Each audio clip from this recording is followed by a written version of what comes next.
நல்ல விஷயங்களை கேட்பதற்கும் பேசுவதற்கும் அல்லாஹ் நம் அனைவருக்கும் வாய்ப்பு கொடுத்துருக்குறான். அதன் அடிப்படையில் பயனுள்ள விஷயங்களை இன்ஷா அல்லாஹ் நம்ம பேசுறதுக்கு நான் ரெடியாக இருக்கிறோம். ஆனால் கேட்குறதுக்கு என்ன செய்யணும் நீங்கள்? சரியா இன்ஷா அல்லாஹ்.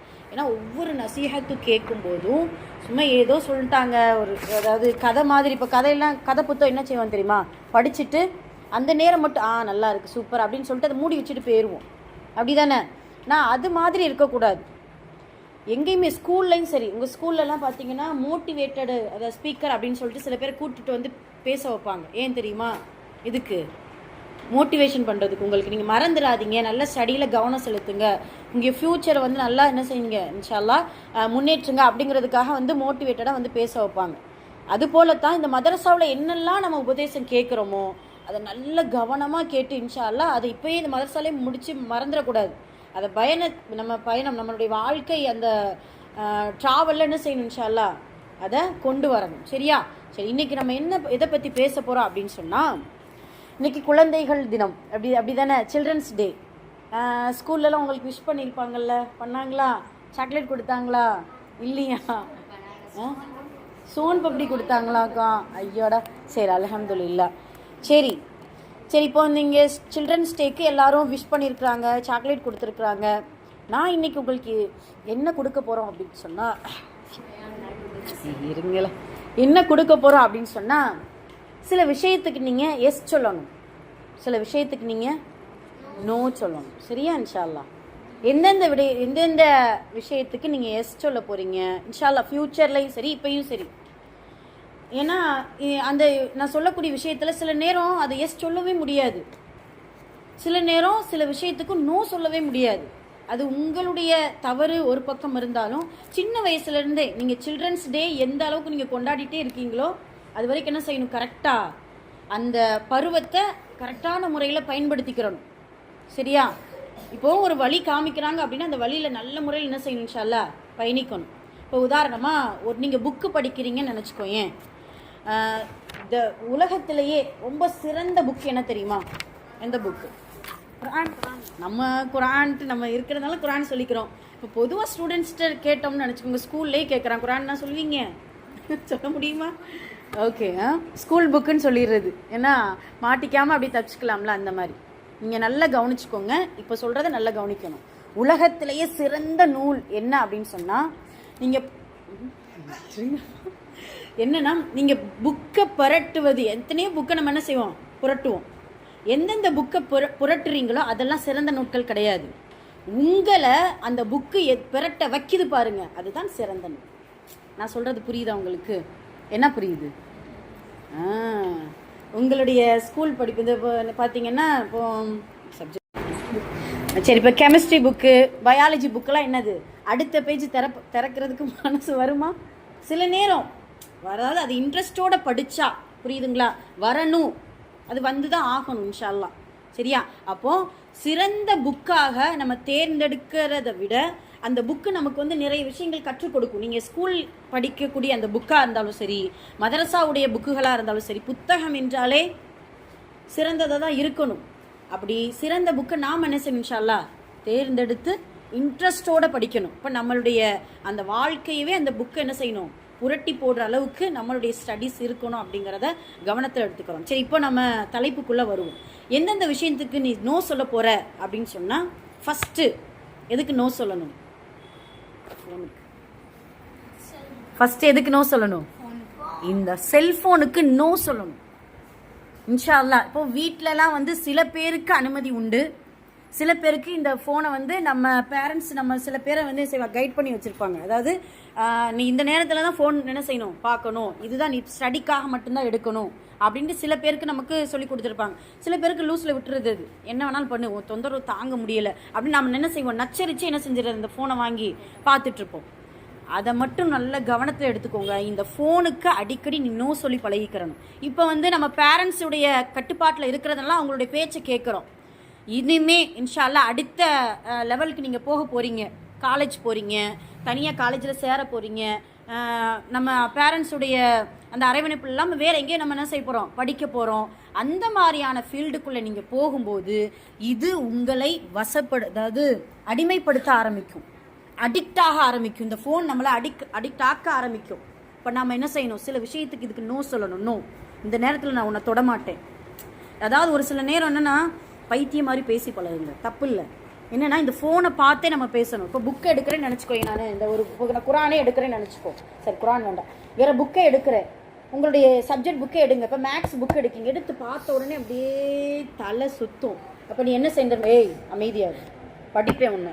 அது பேசும், நம்மக்கிட்ட என்ன பேசும்? அதெல்லாம் என்னுடைய ப்ராப்ளத்தை நீ சால்வ் பண்ணவே முடியாது. சால்வ் பண்ணுவேன், பார்க்குறியா அப்படின்னு என்ன செய்யணும்? அந்த புக்கு கிட்ட நம்ம பேசணும். புரியுதா? ஏன்னா அது நம்மளை அடிமைப்படுத்து, நம்மளை என்ன நீ மிஞ்சவே முடியாது. நான் உன்னை ரொம்ப என்ன செய்வேன், தலையை குழப்ப வச்சிருவேன். என்னுடைய ப்ராப்ளத்தை நீ சால்வ் பண்ணவே முடியாது, படிக்கவே முடியாது. எங்க ஒரு சம் போட்டு பார்த்துருவோம் அப்படின்னு சொல்லிட்டு அந்த புக்கு என்ன செய்ய நம்ம கிட்ட சவால் விடு. ஒரு சில பேருக்கு சோசியல் பிடிக்காது, ஹிஸ்ட்ரி அதெல்லாம் பார்த்தீங்கன்னா அந்த வரலாறு அது இது முகலாய பேரரசு அப்படி இப்படின்னு என்னென்னமோ போட்டு இருப்பாங்க. இதெல்லாம் எதுக்கியா நம்ம படிக்கணும் அப்படின்னு நாம நினைப்போம். கிடையாது, அப்படிலாம் கிடையாது. முன்னொரு காலத்திலேருந்து எப்படி வாழ்ந்துருக்குறாங்க, அவங்ககிட்ட இருந்து எப்படி இந்த ஆட்சியெல்லாம் கை மாறி இருக்கு. அதில் நீங்கள் சோசியல் படிக்கும்போது பார்த்தீங்கன்னா இந்த என்னுடைய பையன் புக்கெல்லாம் எடுத்து பார்ப்பேன். சோசியல் பார்த்தோன்னா ஃபுல்லாக முஸ்லீம்ஸுடைய ஹிஸ்ட்ரி தான் நிறைய இருக்கும். எனக்கு ஆச்சரியமாக இருக்கும். இதெல்லாம் எதுக்கு, எப்படி ஆமாம்மா ஃபுல்லாமே பார்த்தீங்கன்னா இதுதான் வரும் அப்படின்னு சொல்லுவாங்க. அந்த அளவுக்கு ஃபுல்லாக முஸ்லீம் பேர் இருக்கும். மதரசா எப்படி உருவாச்சுங்கிற வரலாறு புக்கில் இருக்குது. 8th ஸ்டாண்டர்ட் புக்கு சோசியல் புக்கில் ஒரு வரலாறு இருக்குது. அவருடைய பேர் போட்டு எனக்கு சரியாக பேர் ஞாபகம் இல்லை. அதில் என்னென்ன சப்ஜெக்ட் நடத்துனாங்க, அந்த மதரசாவில் ஸ்டார்டிங்கில் என்னென்ன சப்ஜெக்ட் நடத்துனாங்க எல்லாமே வருது, பார்த்துக்கோங்க. அப்போ இன்ட்ரெஸ்டோடு படிங்க அந்த புக்கு. அடிக்கடி உங்களுக்கு நான் சொல்கிறது தான், எந்த புக்குமே நம்மளை ஜெயிக்கணும். புக்கு அந்த வார்த்தை எப்படி, நாம புக்கை ஜெயிக்கணும். புக்கு நம்மள என்ன செய்ய முடியாது, ஜெயிக்கக்கூடாது. நாம புக்கை ஜெயிக்கணும். எப்படியாவது நான் உன்னை படிப்பேன், உன்னை மனப்பாடம் பண்ணுவேன், இந்த ப்ராப்ளத்தை நான் என்ன செய்வேன், சால்வ் பண்ணுவேன், என்னால் இது முடியும். வாரன் ஹேஸ்டிங்கா அந்த மதரசாவை கண்டுபிடிச்சவங்களா? குட், சரியா? அது மாதிரி இன்ட்ரெஸ்டோட எல்லாமே இன்ஷால்லா என்ன செய்யுங்க, படிக்க ஆரம்பிங்க. அதுக்கு என்ன செய்யணும்? இந்த விஷயத்திற்கு நோ சொல்லணும். இந்த மொபைல் ஃபோனுக்கு என்ன செய்யணும்? முதல்ல நோ சொல்லி பழகணும். அதிகமாக இதை ஸ்க்ரோல் பண்ண, அதாவது இதை பார்க்க என்ன ஆகும் தெரியுமா? மன ரீதியான பாதிப்பு, அப்புறம் உடல் ரீதியான பாதிப்பு, சமூக ரீதியான பாதிப்பு. அப்போ இந்த மொபைல் ஃபோனால என்ன பாதிப்பு ஏற்படும் தெரியுமா? உடல் ரீதியான பாதிப்பு, மன ரீதியான பாதிப்பு, சமூக ரீதியான பாதிப்பு. இப்போ உங்களுக்கு புரியுற மாதிரி சொல்கிறேன். உடல் ரீதியான பாதிப்பு, அதிகமாக ஃபோன் பார்க்க. இப்போல்லாம் நீங்கள் பார்க்க மாட்டீங்க. இப்போ நான் சொல்லவே இல்லை, ஃப்யூச்சரை பற்றி நான் பேசிகிட்டு இருக்கேன். புரியுதா? ஃப்யூச்சர் பற்றினா புரியுதா உங்களுக்கு? ஒரு காலேஜுக்கு போகிறீங்க, இல்லை வேறு ஏதாவது ஃபீல்டுக்குள்ளே போகிறீங்க, இந்த ஃபோனில் அதிகமாக பார்க்கணுன்னு தோணும். எல்லாமே இனிமேல் தான் உங்களுக்கு சவாலான ஸ்டேஜ் இனிமேல் தான் வரப்போகுது. சில பேருக்கு வந்திருக்கு. புரியுதா? இப்போ அந்த நேரத்தில் என்ன ஆகும்னா, உடல் ரீதியாக கண் சோர்வு ஏற்படுமா, மன அழுத்தம் ஏற்படுமா. இதை பார்த்து எனக்கு இது நான் சொல்லலாமா, டாக்டர்ஸே சொல்கிறாங்க. நிறைய பேர் குழந்தைகள், சிறுவர்கள் ஃபோனுக்கு அடிக்ட் ஆகிட்டாங்க அப்படின்னா மன ரீதியாக ரொம்ப பாதிக்கப்படுறாங்களாம். அதே போல் அதிகமான எதிர்ப்பு சக்திகள் இந்த அதிகமாக ஃபோன் பார்க்கும்போது என்ன செய்யுது, குறைஞ்சு போயிடுது. வலீனா பில்லாஹி ரப்பா வபில் இஸ்லாமி தீனன் முஹம்மது. இப்போ ஃபோனுடைய பாதிப்புகள் இப்படி இருக்குது. கண் சோர்வு ஏற்படும், தூக்கமின்மை ஏற்படும், மன அழுத்தம் ஏற்படும். இதெல்லாம் உடல் ரீதியான பாதிப்பு, சரியா? அதுக்கப்புறம் சமூக ரீதியான பாதிப்பு என்ன தெரியுமா?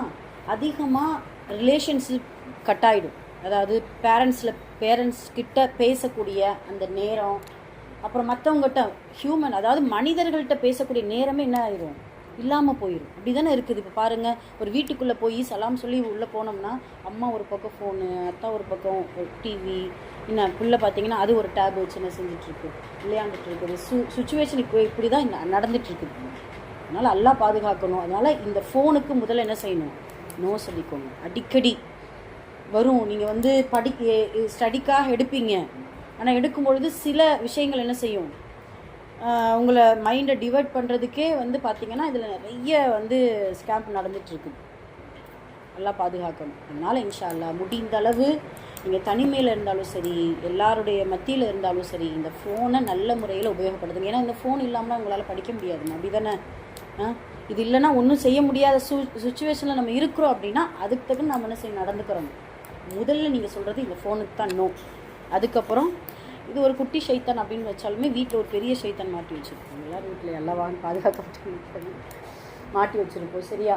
அது டிவிக்கு என்ன செய்யணும்? அதுவும் நம்ம கூட அதை அதிகமாக நீங்கள் கூட அதிகமாக பார்க்க மாட்டீங்க. யார் பார்ப்பாங்க வீட்டில்? அம்மா தலை பார்த்தீங்கன்னா சீரியல். என்ன என்னது? ஆமாம், சீரியல். அப்புறம் வந்து புதுவிதமான ட்ராமாக்கள், என்ன நாடகம், நிறைய என்னென்னமோ ஒரு விதமாக ப்ரோக்ராம்ஸு. அதிகமாக பார்த்தீங்கன்னா இப்போ ப்ரோக்ராம் தான் ரொம்ப நிறைய போய்கிட்டு இருக்கு. அப்படியா? ஆமாம், பார்த்தீங்களா? எனக்குலாம் உண்மைக்கு ஒரு ப்ரோக்ராம் கூட பேர் கூட தெரியாது. பிக் பாஸ்ங்கிறது கூட பிக் பாஸ் அப்போ நல்லது. எத்தனாவது எபிசோடு? சீசனா? எபிசோடு இல்லையோ, சாரி, சீசனை 9 தான். பார்த்தீங்களா? இப்போ அதை வாட்ச் பண்ணிகிட்டே இருக்கிறோம் நம்ம. என்ன சரி, போதும், அதை ஆராய்ச்சிலாம் பண்ண தேவையில்லை. அதனால் இந்த மாதிரியான இதெல்லாம் வந்து வழிகேட்டுக்கு உதவக்கூடியது. இதெல்லாம் என்ன நன்மை நமக்கு கிடைக்கும்? கோடிக்கணக்கில் அவன் சம்பாரிச்சிட்டு போயிடுவான், நம்மளை பைத்தியம் மாதிரி முன்னாடி உட்கார வச்சுட்டு. அதனால் அதுக்கு நீங்கள் என்ன செய்யணும்? இன்ஷா அல்லாஹ் நோ சொல்லணும். இப்போ இந்த மாதிரியான இந்த கருவிகளுக்கு அதுக்கு பேர் என்ன சொல்லுவாங்கன்னா, இந்த கருவிகளுக்கெல்லாம் என்ன சொல்லுவாங்க இங்கிலீஷில்? கேஜஸ். ரைட்டா? ஐயோ தெரிஞ்சது. சரி, இந்த கேஜஸ்க்கெலாம் என்ன செய்யணும்? இன்ஷா அல்லாஹ் நோ சொல்லணும். அப்படிங்கிறத முதல்ல எடுத்துக்கிறோம். சில்ட்ரன்ஸ் டேக்கு இதெல்லாம் மனசில் பதிவு வச்சுக்கோங்க இன்ஷா அல்லாஹ். ரெண்டாவது எதுக்கு நோ சொல்லணும் தெரியுமா? இந்த சொல்கிறதுனால இந்த சின்ன பிள்ளைகளை தவிர்த்து மற்ற பிள்ளைகள்லாம் ஒரு ஸ்டேஜில் இருக்கீங்க, லவ்வுக்கு நோ சொல்லணும். கரெக்டாக? இந்த ஸ்டேஜ் வரும்போது நீங்கள் வந்து இது யோசிச்சு பாருங்களேன். ஒரு வயசு ஆகும் பொழுது அந்த வயசை நீங்கள் கடக்கும் பொழுது அதெல்லாம் தோணுச்சுன்னா தான் நீ பெர்ஃபெக்டாக இருக்குன்னு அர்த்தம். உனக்கு புரியுதா? ஹியூமன் சென்ஸாக அது தோணுச்சுன்னா அது பர்ஃபெக்டாக இருக்குன்னு அர்த்தம். ஆனால் அதை நீ செயல்முறைப்படுத்தினாதான் அது தவறு. அந்த நேரத்தில் நீ நோ சொல்லணும், அவ்வளவுதான். இப்போ எக்ஸாம்பிளுக்கு சொல்கிறேன், இதெல்லாம் யதார்த்தம். இன்ஷா அல்லாஹ் பாருங்கள், இதெல்லாம் வந்து உங்களுடைய, ஏன்னா அதை கடந்து தான் நாங்கள்லாம் வந்திருக்கோம். புரியுதா? இப்போ ஒரு ஃப்ரெண்டு என்ன செய்யும், வந்து சொல்லும், உன்னை அந்த பையன் பார்க்குறான்ல. அப்படியா? இன்னையவா? நாம கிறுக்கு மாதிரி அப்படின்னு கேட்போம். அஸ்தக்ஃபிருல்லாஹ். என்ன அது மாதிரி இல்லை, ஒரு ஸ்ட்ரைட்டாகவே ஒரு பையனோ பொண்ணோ சரியா வந்துட்டு, அதாவது இப்போலாம் அப்படியும் சொல்ல வேண்டியது இருக்குது. பொண்ணுக்கு பொண்ணா, ஆணுக்கு ஆனால் சொல்ல வேண்டியது இருக்குது. வேறு வேலை அப்படி ஆயிடுச்சு நிலைமை. வந்து யாராவது நீ ரொம்ப அழகாக இருக்க அப்படின்னு கேட்கக்கூடாது. புரியுதா? என்னன்னு சொல்கிறேன்னு தெரியுமா? நம்ம அழகாக இருக்கிறத மற்றவங்க சொல்கிற அளவுக்குலாம் வந்து என்ன சொல்கிறது, அவங்களுக்கு அந்த உரிமையை கொடுக்கக்கூடாது. முதல்ல அதை புரிஞ்சுக்கோ. நமக்கு தெரியும் அழகாக இருக்கிறோமா இல்லையா அப்படின்னு. அந்த உரிமையை வேற ஒருத்தவங்கள்ட்ட இன்ஷால்லா ஃப்யூச்சரில் தான் கொடுக்கணும். தவிர யாருக்கு என்ன செய்யக்கூடாது, அந்த உரிமையை கொடுக்கவே கூடாது. இப்போ அந்த இடத்துல நீ அவங்களுக்காக நோ சொல்லணும். நோ, ஆமாம் எனக்கு இந்த ஏஜ் தான் தோணுது, பட் இருந்தாலும் அது ஹராம். அது சின்ன விஷயமா இருந்தாலும் சரி. அதனால தான் நான் உங்களுக்கு அடிக்கடி நான் சொல்கிறது தான், பார்வையை தாழ்த்தி கொள்ளுங்கள். அதுதான் முதல் இது. அதே போல் உங்களுடைய கல்பு, உங்களுடைய நஃப்ஸை என்ன செய்யணும்? பேணி பாதுகாத்து கொள்ளணும். நஃப்ஸோடு போராடுகிறவன் தான் உண்மையான வீரன், போராளி. சரியா? அதனால இன்ஷா அல்லாஹ் இந்த விஷயத்திற்கு முக்கியமாக நீ நோ சொல்லணும். அதுக்கு அடிப்படை என்ன தெரியுமா? உனக்கு வந்து இந்த மாதிரியான உணர்வுகளை தூண்டுறது எது அதிகமாக தூண்டுதுன்னு தெரியுமா? ஒன்று சுற்றி இருக்கக்கூடிய உன்னுடைய வலது பக்கத்தில் ஒரு ஷைத்தான் இருப்பா, அல்லது இடது பக்கத்தில் ஷைத்தான் இருப்பாள். புரியுதா? அது ரெண்டும் தான் பயங்கரமாக தூண்டும். இப்போ கிடையாது. சரியா? உங்கள் ஸ்கூல்லையும் சரி, மற்ற இடத்துலையும் சரி. ஒன்று. ரெண்டாவது, அதை பற்றி எது அதிகமாக தூண்டும் அப்படின்னா, நம்ம பார்க்கக்கூடிய மொபைலில் வரக்கூடிய ஷார்ட்ஸு, இந்த மாதிரியான பாடல்கள், படங்கள், இதெல்லாம் என்ன ஆகும்னா, இப்படியெல்லாம் இருக்கோ, இப்படியெல்லாம் நல்லா இருக்கு, பார்க்கும்போது நல்லா இருக்கும், அதை உணரும்போது எல்லாம் நல்லா தான் இருக்கும். ஆனால் அதுக்கு எல்லாத்துக்கும் என்ன செய்யணும்? No, not allowed. நான் இப்போ ஸ்டடியில் கவனம் செலுத்தணும். என்னுடைய முயற்சி எல்லாமே என்னுடைய கல்வி, அவ்வளோதான். அது எந்த பயனுள்ள கல்வி எதாக இருந்தாலும் என்ன செய்யணும்? அதில் நம்ம கவனம் செலுத்தணும். நீங்கள் டைரியில் எழுதி வச்சுக்கோங்களேன் இந்த வார்த்தையை. என்னன்னா, என் முயற்சியை கொண்டு தான் நான் உயர முடியுமே தவிர யாருடைய முயற்சியை கொண்டு நான் உயர முடியாது. புரியுதா? இப்போ நம்ம கூட இருக்கக்கூடிய ஃப்ரெண்ட்ஸுங்கெல்லாம் நான் இருக்கேன் கவலைப்படாத, கவலை உண்டாக்குறது அதுவாக தான் இருக்கும். புரியுதா? நான் இருக்கிறேன் கவலைப்படாதன்னு சொல்கிறாங்க பார்த்தீங்களா? அதெல்லாம் ஒன்றுமே கிடையாது, சும்மா. இன்னொன்று என்ன தெரியுமா? ஒரு சில பேருடைய நம்மளுடைய காது வந்து சில நேரம் குப்பை தொட்டியாக மாறிடும். ஏன் தெரியுமா? ஃப்ரெண்ட்ஸுங்க பார்த்தீங்கன்னா நம்ம இருக்கக்கூடிய அந்த நண்பர்கள் சில பேர் தேவையில்லாத பேசுகிறதெல்லாம் நம்ம கேட்டுக்கிட்டே இருப்போம். நம்ம காது குப்பைத்தொட்டி யூஸ் பண்ணிக்குவாங்க. அதனால இன்ஷா அல்லாஹ் சில விஷயங்களை அதனால தான் நண்பர்கள் நல்ல முறையில் நீங்கள் தேர்ந்தெடுங்க. நம்மளுடைய அல்லாஹுவை பற்றி நினைவு கூறக்கூடிய, நம்ம தவறான வழிக்கு போகும்பொழுது நம்மை தடுத்து நிறுத்தக்கூடிய நண்பர்களை என்ன செய்யணும் இன்ஷா அல்லாஹ் தேர்ந்தெடுத்து கொள்ள வேண்டும். அதனால் ஃபோனுக்கு நோ சொல்லுங்கள், டிவிக்கு நோ சொல்லுங்கள். அதே போல் இந்த லவ் என்கின்ற இந்த மாதிரியான விஷயங்களுக்கு முற்றிலும் நோ, நாட் அலவுட். நான் என்னுடைய லைஃப்பில் இதை என்ன செய்யக்கூடாது, வரக்கூடாது அப்படிங்கிற மாதிரியான விஷயத்தில் நம்ம ரொம்ப கவனமாக இருக்கணும். சரியா? அதுக்கடுத்து என்ன அப்படின்னு சொல்லும் பொழுது சோம்பேறியாக இருக்கிறதுக்கும் நோ சொல்லலாமே. அப்படி தானே? சில பேர் பார்த்தீங்கன்னா புளி மூட்டை பேரே அதுதான். ஆனால் நீங்களாம் அப்படி கிடையாது. சொல்கிறேன், ஒன்றும் இல்லை, படிக்கிறதும் இல்லை, இல்லை சேட்டை பண்ணுறதும் இல்லை, ஏதோ ஒன்று நம்ம இந்த உலகத்தில் படைச்சி போட்டாங்க அப்படிங்கிற மாதிரி அமைதியாக இருக்கிறது. நோ யூஸ் மாதிரி அப்படி இருக்கக்கூடாது. சோம்பேறித்தனமும் சில நேரம் நம்மளுடைய வெற்றிக்கு ஒரு இதுவாயிரும். சரியா? தடங்களாயிரும். அதனால் ரொம்ப லேசியாக இருக்காது, சோம்பேறியாலாம் இருக்கக்கூடாது. நான் மைண்டை அதிகமாக என்ன செய்யணும், நல்லா ஃப்ரெஷ்ஷாக வச்சுக்கோ. நீங்கள் படிக்கும்போது உனக்கு தூக்கம் வருதுன்னு நினச்சிக்கோயேன், நான் உனக்கு அது ஒரு சொல்யூஷன் சொல்லி தரட்டுமா? வீட்டில் பேட் பால் வச்சுருப்பேன்ல, அதை எடுத்து கொஞ்சம் நேரம் விளையாடு. நான் விளையாடுவேன். எங்கள் வீட்டில் இந்த என்னது டேபிள் டென்னிஸ் வச்சுருக்கோம். சரியா? அந்த டேபிள் டென்னிஸ் வச்சு என்ன செய்கிறது, விளையாண்டுட்டே இருப்போம். வேறு ஏதாவது என்ன எதுக்காக அப்படின்னா மைண்டை ஃப்ரெஷ்ஷாக வச்சுக்கிறதுக்கு. அதை செஞ்சுட்டு நீ படியேன், ஃப்ரெஷ்ஷாக இருக்கும், தூக்கம் வராது, சோர்வு வராது. சரியா? அதே போல் நம்ம படிக்கிறதுக்குன்னு சொல்லிட்டு நம்ம ஒரு டேபிள் வச்சுருப்போம் இருந்தால், சரியா, அந்த டேபிளில் மேலே ஒட்டி வச்சுக்கோ உன்னோட இதெல்லாம். அதாவது நீ எப்போ வந்து ஒரு படிச்சிருப்ப, ஒரு 6ஆம் கிளாஸில் பார்த்தீங்கன்னா ஒரு நல்ல மார்க் எடுத்திருப்ப, எழுதி வச்சுக்கோ. 6ஆம் கிளாஸில் வந்து நான் இப்படி மார்க் எடுத்தேன் அப்படின்னு நம்மளுடைய மறக்க முடியாத நல்ல விஷயங்களை எழுதி வச்சு பார்த்து அதை நீ படியேன், நல்ல ஒரு இதுவாக இருக்கும். அது வந்து மோட்டிவேட்டடாக இருக்கும். இப்படிலாம் நம்ம படித்தோம். இப்போ நம்ம என்ன செஞ்சோம், வளர சில பிள்ளைங்க பார்த்தீங்களா 2 விதமாக இருப்பாங்க. சின்ன வயசில் சரியாக படிக்க மாட்டாங்க, ஆனால் வளர என்ன செய்வாங்க, நல்லா படிப்பாங்க. ஒரு சில பிள்ளைங்க சின்ன வயசில் பார்த்தா சூப்பராக படிப்பாங்க, ஆனால் வளர எங்கிட்ட தான் கழுதை மிதிச்சோல கழுதை குட்டிச்சவராக போயிருங்க பார்த்துக்கோ. என்ன அந்த மாதிரி ஆயிரும். அதெல்லாம் இது எதுக்காக அப்படின்னு சொன்னால், நம்ம கடந்து வந்த பாதை, நம் முன்னேறிய பாதையை மறக்கவே கூடாது. அதுதான் நம்மளுடைய மோட்டிவேட்டட். எவ்வளோ கஷ்டப்பட்டு படித்தோம் அதுக்கு. சரியா? அதனால இந்த மாதிரியான விஷயத்தில் இன்ஷா அல்லாஹ் கவனம் செலுத்துங்க. அதனால சோம்பேறியாக இருக்காது. சோம்பேறிக்கு லேசி, அதாவது அதுக்கு நோ சொல்லிடு, அவ்வளோதான். புரியுதா? இப்படி நிறைய இருக்குது. அஃபெக்ஷன் இருக்குது. அதே போல் என்ன எழுதி வச்சுருக்கோம், என்டர்டெயின்மெண்ட் இருக்குது. இதுக்கெல்லாம் கொஞ்சம் கொஞ்சமாக நோ சொல்லு. ஃபுல்லான நோ சொல்ல வேண்டாம். ஃபுல்லாக நோ சொல்லணும்னா மலக்குமார் ஆயிடுவோம் நம்மெல்லாம். அப்படி தானே? கொஞ்சம் விளையாடுவோம், கொஞ்சம். ஆனால் நபி ஸல்லல்லாஹு அலைஹி வஸல்லம் விளையாண்டாங்க, சிரித்தாங்க, எல்லாமே இது பண்ணி அவங்க கலந்து தான் இருந்தாங்க. அதே போல தான் நாம் அதிகமாக எதையுமே வந்து அதுக்குள்ளே போயிடாது. சரியா? அதிகமாக போகிறது ஸ்டடிக்குள்ளே. இப்போ உங்களுடைய ஸ்டேஜெலாம் அதில் தான் இருக்கிறீங்க. அதனால் இன்ஷால்லா அதில் கவனம் செலுத்துங்க. சரியா? சரி, சில விஷயத்துக்கு நம்ம எஸ் சொல்லுவோம். எஸ் என்ன சொல்லலாம் அப்படின்னு கேட்டோம்னா, மார்க்கம் சம்மந்தப்பட்ட விஷயத்துக்கெல்லாம் தயவு செஞ்சு மொத்தமாக நான் சொல்லிட்டேன், அவ்வளோதான். மார்க்கம் சம்மந்தப்பட்ட விஷயத்துக்கு எஸ் சொல்லு, அவ்வளோதான். ஆமாம், நஅம். அரபில் என்ன சொல்லுவாங்க, நஅம், ஆம். ஏன்னா அல்லாஹ் மறுமையில் நம்ம இந்த கேள்வியெல்லாம் அல்லாஹ் பெரிய கொஸ்டினாக கேட்போம். நம்ம ஒரே வார்த்தையில் நஅம்ங்கிற வார்த்தையை மட்டும்தான் சொல்லுவோம். என்ன கொஸ்டின் கேட்பான்னு தெரியுமா அல்லாஹ்? இந்த 60 வயசு காலத்தை நீ எப்படி கழிச்ச, இந்த இடத்துக்கு போனியே, ஏன் அந்த தவறை செஞ்சியா, நஅம், அவ்வளோதான் சொல்லுவோம். அப்படியெல்லாம் பேசினியா, நஅம். படிக்காமல் சும்மா சோம்பேறித்தனமாக உன்னுடைய வாழ்க்கையை கழிச்சியா, நஅம். அப்போ அந்த ஆம்ங்கிற அந்த வார்த்தையை மறுமையில் அல்லாஹ் அதைத்தான் சொல்ல வைப்பான். இந்த இடத்துல அந்த வார்த்தையை மார்க்கம் சம்மந்தப்பட்ட விஷயத்துக்கெல்லாம் நஅம் சொல்லு, அவ்வளவுதான். தொழுகை வாங்க சொல்கிறாங்களா, ஆம் தொழணும். அந்த நேரத்தில் தான் நம்ம என்ன செய்கிறோம், நோ சொல்கிறோம். புரியுதா உனக்கு நான் சொல்கிறது? மொபைலுக்கெல்லாம் நம்ம என்ன செய்கிறோம், சில நேரம் எஸ், ஆமாம், சூப்பர் அப்படின்ட்டு நம்ம பார்த்துட்டு இருக்கிறவங்க தொழுகைக்கு மட்டும் நோ மாற்றி, நம்ம அப்படியே உள்டாவாக மாற்றி நம்ம வளர்ந்துட்டுருக்குறோம். அதனுடைய பாதிப்புகள் தெரியாமல் வளர்ந்துட்டுருக்குறோம். அதெல்லாம். அதனால் தொழுகைக்கு எஸ் சொல்லு. குர்ஆன் எடுத்து வச்சு ஓது. எத்தனை பேர் இப்போ பாருங்கள், ஸ்டேஜ் பாருங்கள், ஒரு 15 வயசுக்குள்ளே நம்ம 19 வயசுக்குள்ளே நம்மளுடைய மதரசாக்குள்ளே இருக்கிறோம். எத்தனை சூறாக்கள் மனனம் செஞ்சுருப்போம் சொல்லுங்கள் பார்ப்போம். இன்னும் 3 சூறா, இன்னும் 5 சூறாவில் இருக்கக்கூடிய பிள்ளைகளும் நம்ம இருக்கிறோம். ஆனால் வயசு பார்த்தோன்னா 10, 12.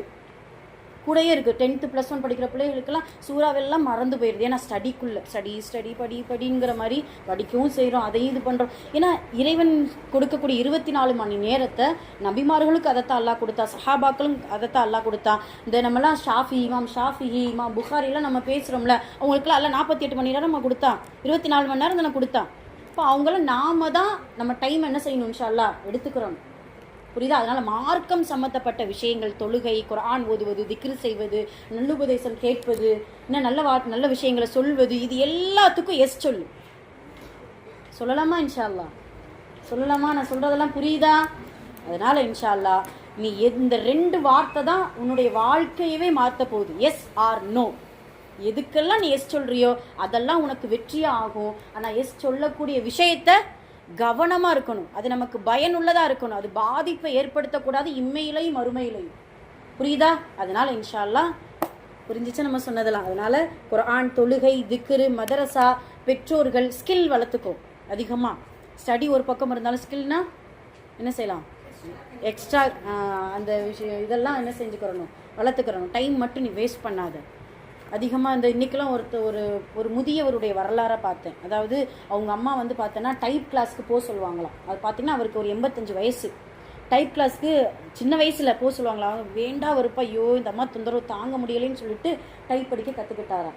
அவர் இப்போ சொல்கிறார், இப்போ பார்த்தீங்கன்னா ஒரு கோர்ட்டுக்கு முன்னாடி இவர் டைப் இது வச்சுருக்கிறாரு. என்னென்னா பத்திரம் அடிக்கிறதுலேருந்து எல்லாமே நான் என்ன செய்வேன், டைப் அடித்து கொடுப்பேன். எங்கள் அம்மா வந்து சொன்ன அந்த இதை நான் வந்து வேண்டா வெறுப்பா நான் படித்தேன், ஆனால் இதுதான் எனக்கு இப்போ வந்து வாழ்வாதாரமாகவே இருக்குது அப்படின்னு சொல்கிறாங்க. இதெல்லாம் எக்ஸ்ட்ரா நம்மளாம் கற்றுக்கிறது. நான் சொல்ல தேவையில்லை, ஸ்கில்னா சொன்னாலே நிறைய ஸ்கூல்லேயும் நமக்கு கற்றுக் கொடுப்பாங்க. நீங்கள் உங்களுக்கு தோதுவாக யோசிங்க. ஒரு ஃபீல்டுக்குள்ளே போனால் இது நல்லா இருக்கும், டைப் அடிக்கிறதா இருந்தாலும் சரி, கம்ப்யூட்டர் கிளாஸ் இருக்குது, இன்னும் ஸ்போக்கன் இங்கிலீஷ் இருக்குது, வேறு என்ன இருக்குது, எல்லாமே நல்ல விஷயங்களுக்கு இன்ஷா அல்லாஹ். ஹிந்தி, டெய்லரிங், இந்த மாதிரி விஷயத்தில் கவனம் செலுத்துங்க. சரியா? அதே இதில் நிறைய ஸ்கில் வந்து தேவையில்லாத ஸ்கில்லும் இருக்குது. இந்த ஃபேஷன் டிசைனிங், பியூட்டி பார்லரு, இந்த மாதிரி விஷயத்தில் என்ன செய்யக்கூடாது, கவனம் செலுத்தக்கூடாது. சரியா? அதனால் நல்ல முறையில் உங்களுடைய வாழ்க்கையை தேர்ந்தெடுத்து எதுக்கெல்லாம் கரெக்டான முறையில் எஸ் சொல்கிறீங்களோ அதுதான் உங்களுடைய வாழ்க்கையின் வெற்றி. எதுக்கெல்லாம் கரெக்டான முறையில் நோ சொல்கிறீங்களோ அது உங்களுடைய வாழ்க்கையை அது பாதுகாக்கக்கூடிய ஒன்றாக இருக்கும் இன்ஷா அல்லாஹ். இந்த குழந்தைகளுடைய இந்த நாளில் சில்ட்ரன்ஸ் டேவில் நல்ல வார்த்தைகளை விஷயங்களை கேட்டிருக்கோம், மனசில் ஆழமாக பதிஞ்சு வச்சுக்கோ. இனி உனக்கு சவாலாக இருக்கும் இதெல்லாம் வந்து. புரியுதா? நான் கஷ்டம்தாம்மா, உண்மைக்கே கஷ்டம், எங்களை விட கஷ்டம். நாங்கள் உங்களுடைய பருவத்தில் இருக்கும்போது எங்களுக்கு இவ்வளோலாம் டென்ஷன் இல்லை, இவ்வளோ இதெல்லாம் கிடையாது, இவ்வளவு என்ன சொல்கிறது வழிகெடுக்கக்கூடிய எந்த ஒரு கேஜஸும் கிடையாது, எந்த என்டர்டெயின்மெண்ட்டும் கிடையாது. நாங்களாம் வழிகட்டாதான் உண்டு. அப்படி தான் இருந்துச்சு. ஆனால் உங்களுக்கு இப்போது இருக்குது. ஆனால் அதை விட எல்லாம் நேர்வழி காட்டக்கூடிய வழியை அதிகமாக்கி கொடுத்துருக்கா உங்களுக்கு. எங்களுக்கெல்லாம் இப்படியே மதரசாவில் உஸ்தாத்மார்களாக சொல்லி கொடுக்கறதுக்கெல்லாம் உஸ்தாத்மார்களே வந்து கிடையாதுன்னு சொல்கிறத விட இந்த அளவுக்குலாம் எடுத்து சொல்ல மாட்டாங்க. வருவோம், பாடம் கொடுப்போம், எஞ்சிப்போ அப்படின்றாங்க, அவ்வளோதான். அதனால் இன்ஷா அல்லாஹ் பயன்படுத்திக்கோங்க. நல்ல முறையில் உங்களுடைய ஃப்யூச்சரை யோசித்து இன்ஷா அல்லாஹ் படிங்க. ஓகேவா? அஸ்ஸலாமு அலைக்கும் வரஹ்மத்துல்லாஹி வபரகாத்துஹு.